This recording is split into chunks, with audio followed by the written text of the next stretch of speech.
Okay, welcome back. I'm Miss Christine, and this is the Easy Peasy Music Theory course for kids. I hope you're enjoying the learning process. You're learning so much, and I am so excited for you. So let's get to our next lesson. Are you ready? Let's get to it.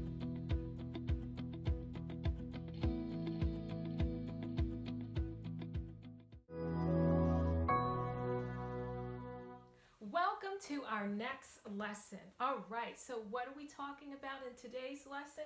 Well, we're talking about pitch, but this is pitch part 2. So let's learn some more. All right, what do you see? Well, you should remember, what do we have here? We have 5 lines, 4 spaces. What is that? You betcha, that's right. It's a music staff. Come on, you got it. The music staff. Now let's learn some more. So, what is the definition of pitch? What do we mean when we're in music and we're talking about pitch? And no, not the pitcher at the baseball, but the highness and lowness of a sound. Yes, good job. Ding, ding, ding, ding. All right, so now let's look at this a little bit closer, right? So remember that picture that we showed you? And the pitcher was pitching the ball what? Low, right? And so a low pitch represented on the music staff here. So if the pitcher was to throw that ball and it lands somewhere on the staff and it was a low pitch, that ball would come down to the lower part of the staff, so either the first line or the first space. Remember how we talk about we count from the bottom up? So that low pitched ball would be at the bottom of the staff, the low part of the staff. Okay, does that make sense? All right, now let me show you something else. But what happens if the pitcher tosses a ball that's high? Well, would it go at the bottom of the staff or at the top? That's correct. Yes, it would land on the top of the staff, right? Because remember, we count from the bottom up, the bottom up. So when we start to get higher, going up the staff, that pitch, that ball, if we were to pretend, that ball would be high on the staff, okay? So I don't want you to forget that. And the way to remember is a high pitch represented on the music staff. So if the pitcher is giving us a high ball, it's going to be on the high part of the staff. High part of the staff.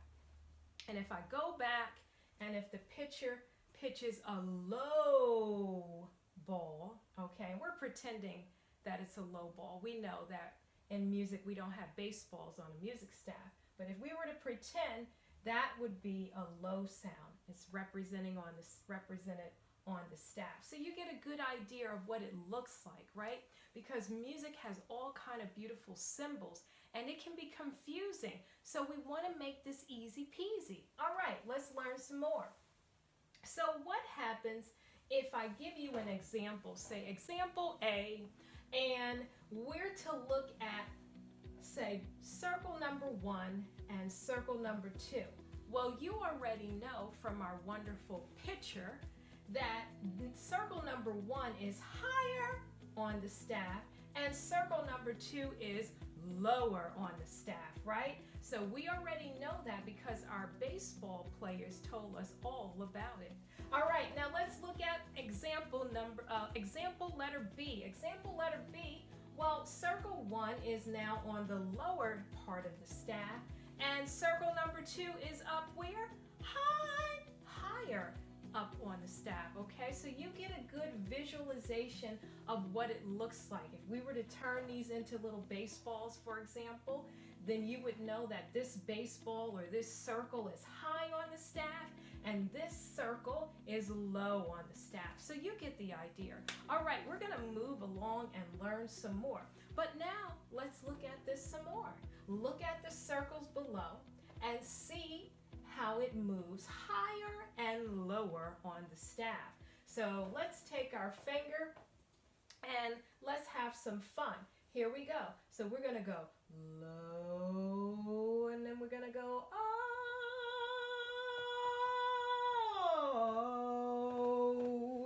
Oh my goodness. Did you see that? That was kind of cool. Almost like a little roller coaster. Oh boy. I know you like roller coasters. All right. So you can see how we got low, in the middle, but we certainly weren't high. And we came down lower, and then we went up, up, up, up, and then we came what? Down. And so that is a good visual of what the pitch is going to sound like. If we were to put some sound to that, you would get an idea that it would get higher and lower. And that's what we want you to do, to see it really clearly. All right, let's learn some more. All right, so what do we have next? Oh, it's activity time. All right, so what's our activity? Let's have some fun. So we're introducing you to pitch, the highness, and lowness of a sound, right? And so we're only going to do a few examples because this is for homework, and I don't really like doing homework in our activities time, but I like to have fun too. So we have to use the letters H for what? High, and L for low, low. Good. To show which shape is higher or lower on the staff, and then you have to write the letter in the box below. So the first one is done for us, but let's look at it. So is this circle on the high part of the staff or low? Well, you know, because we count from the bottom up, and if the pitch is on the high part of the staff, the fifth line in this case, it would be high, right? Like high. All right, and then look at this circle, and it's on the lower part of the staff. Line 1. Remember how we count from the bottom up. So if I call this line 1, you should know exactly what I mean if you remember from way back in the previous lesson. And we have to put an L. All right, so let's do the next one. So here the circle is on line what? Line number 4. Okay, is line number 4 or this circle high or low? What do you think? Line 4. That's right, it's high. So we have to do what? We have to put a letter H, capital letter H. Thank you so much. And now let's look at the next circle. Is it high or is it low? Well, it's in the space, and it's space number 2. Remember how we count from the bottom up. And so we would have to put what kind of letter? Low, L for low. Good job. And last but not least, because you will be doing this on your own, let's look at the first circle, right? Is it high or is it low? It's in the first space. Yes, that is a low. That is a low representation of pitch. So the pitch would be low, right? Give me a low sound.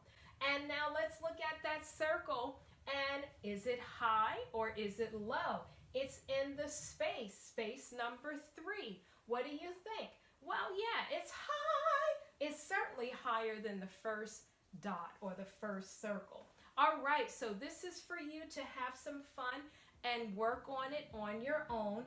The worksheet you will find. So if you have any questions, you know how to reach us. And let's move along.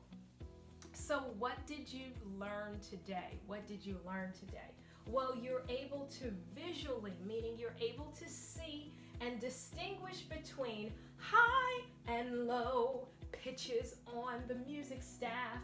But what does that all mean? Well, you're able to look at this circle and see that it's higher than this circle, circle number 2. All right, so let's go back to see what did we learn. The lower the pitch is on the staff, the lower the sound, right? So remember our roller coaster? We were pretending we were having some fun with our voice. And so if the pitch is on the lower part of the staff, right, if it's down below, we know that the pitch is low.